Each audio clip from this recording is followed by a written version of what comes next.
નમસ્કાર દર્શક મિત્રો, એડી ન્યૂઝમાં આપનું હાર્દિક સ્વાગત છે। હું છું આપની સાથે આરડી વાઘેલા। જોઈએ આજના મુખ્ય સમાચાર।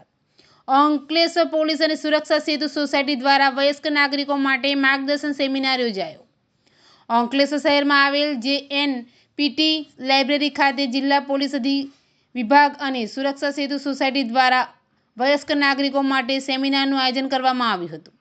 આ સેમિનારમાં સિનિયર સિટીઝનોને રાજ્ય સરકારના helpline number 112, child helpline number 1093, cyber crime અને મહિલા સહાયતા અંગેનું માર્ગદર્શન આપવામાં આવ્યું હતું। સેમિનારમાં અંકલેશ્વર શહેર એ ડિવિઝન પોલીસ મથકના PIPG ચાવડા સહિતના અધિકારીઓ તેમજ કર્મચારીઓ ઉપસ્થિત રહ્યા હતા। પોલીસ હંમેશા પ્રજાની સાથે છે સંદેશ વયસ્ક નાગરિકોને આપવામાં આવ્યો હતો। એડી ન્યૂઝ સાથે રિપોર્ટ જયેશ પ્રજાપતિ, અંકલેશ્વર।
આ